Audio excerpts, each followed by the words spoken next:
Добрый вечер, это вечерние новости на нашем канале. Прямой эфир в студии Влад Давыдов. Смотрите в выпуске. Нацпроект «Демография» в селе Актемцы Хангаласского района открыли новую школу-сад на 320 мест. Модернизация здравоохранения. Какие произошли изменения в здании офтальмологической больницы в Якутске?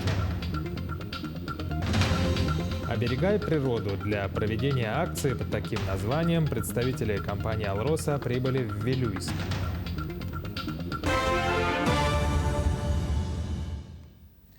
В селе Актемцы Хангаласского улуса открыли новую школу-сад по национальному проекту «Демография».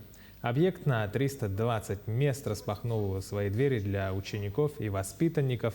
На церемонии торжественного открытия учеников и учителей поздравил глава Якутии Айсен Николаев. В школе 220 мест для учеников, а садик примет 100 сельских детей. Айсен Николаев вспомнил, что, исполняя тогда еще обязанности главы республики в 2018 году, приезжал в село Актемцы и обратил внимание на устаревшее здание школы.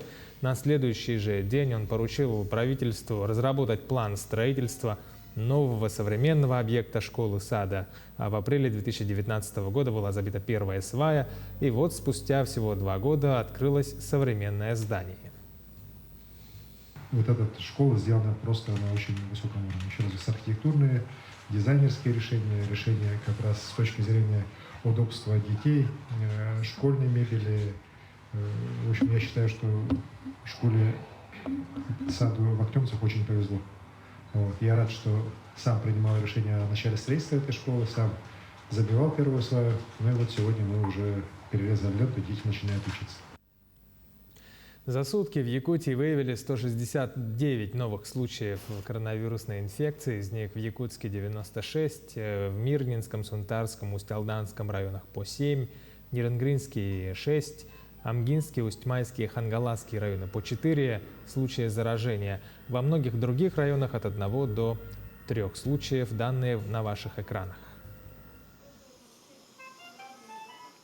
Уважаемые жители Республики Саха-Якутия, хотелось бы обратить внимание на то, что подъем и увеличение количества заболевших вызывает и дополнительную нагрузку на учреждения здравоохранения и соответствующие службы, обеспечивающие работу по оказанию медицинской помощи, в связи с чем нами приняты оперативные решения по увеличению количества людей на колл-центрах и, соответственно, отслеживаются все звонки, которые осуществляются на уровне амбулаторного звена от граждан для вызова в поликлинике. И, соответственно, немного у нас увеличивается количество времени до периода тогда, когда приезжает по вызову врач.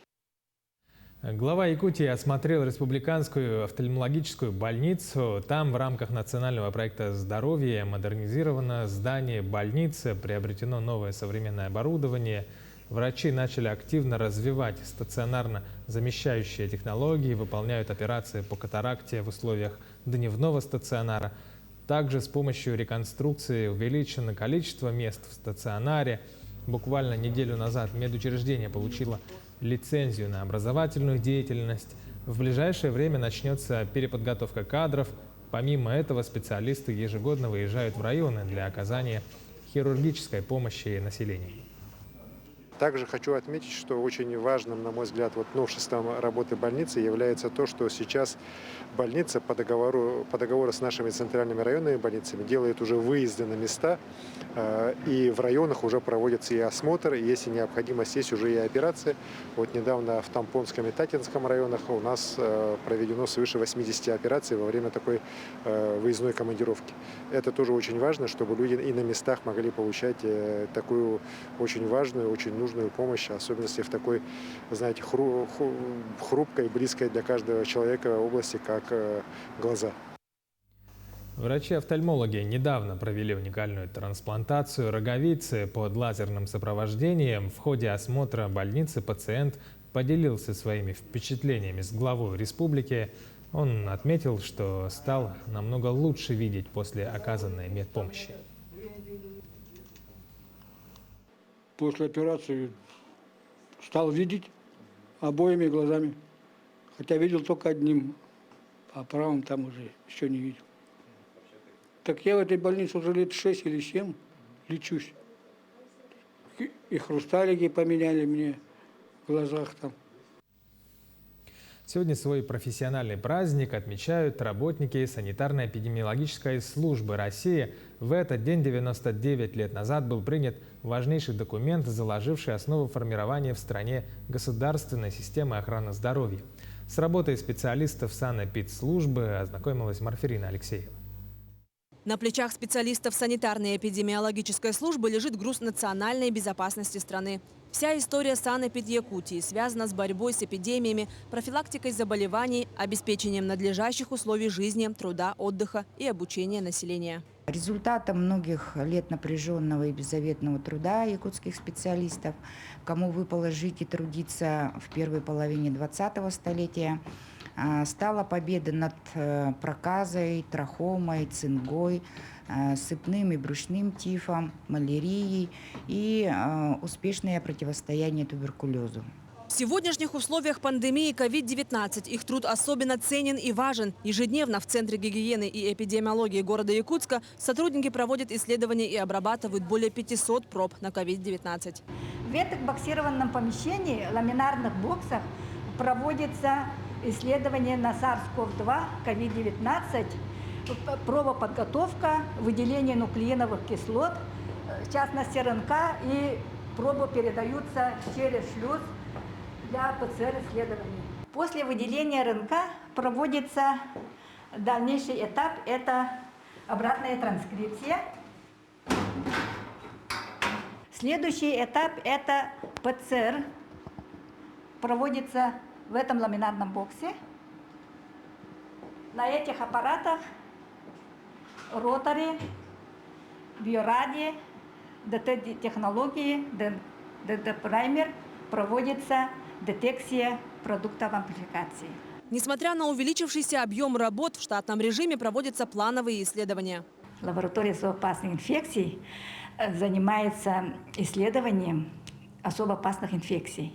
Это сибирская язва, тулеремия, бруцеллез, холера, псевдотуберкулез, кишечный иерсинез, легионеллез. Все лаборатории работают высокоэффективными, высокочувствительными методами исследований, используя самые передовые технологии. За почти 100 лет существования службы ее функции расширились. Сочетание системного подхода к борьбе с эпидемиями в дуэте с новейшими научными разработками позволяют встречать опасные заболевания во всеоружии. Большой вклад сотрудников Роспотребнадзора в организации работы по предупреждению и предотвращению распространения новой коронавирусной инфекции не прошел незамеченным.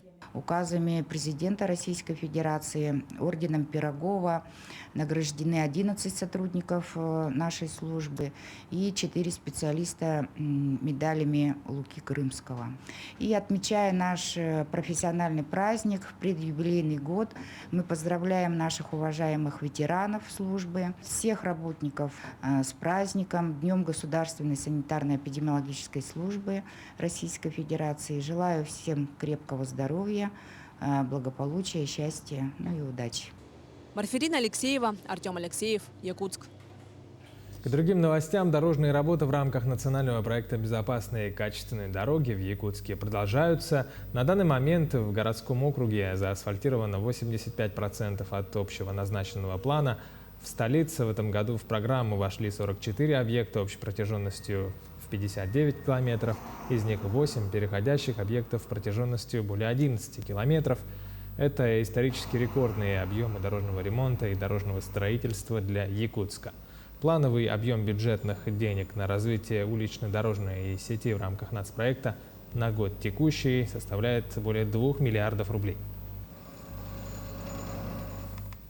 Подготовка к предстоящим выборам в Амгинском Улусе идет полным ходом. Во время выборов по Улусу будут работать 17 избирательных участков. В этом году в Амгинском Улусе, кроме выборов депутатов в Государственную Думу, будут проводить и выборы глав 2 наслегов. На сегодняшний день все избирательные участки готовы и отвечают всем необходимым требованиям. На сегодня, на 16 сентября, мы 100% готовы провести наши выборы. У нас меры по требованиям все предусмотрены. Это мы подготовили нашим избирателям одноразовые маски, перчатки, ручки. Также по требованию у нас размещено оборудование на участках. 17 участков у нас все готовы на 100%. Все члены вакцинированные и прошли тестирование, чтобы провести на хорошем уровне данные выборы. Представители акционерной компании «Алроса» прибыли в город Вилюйск для проведения акции под названием «Оберегай природу». В средней школе номер 1 специалисты встретились с учениками, провели с ними беседу об экологической сознательности подрастающего поколения. Речь шла также о сохранении водных ресурсов, бережного отношения населения к природе.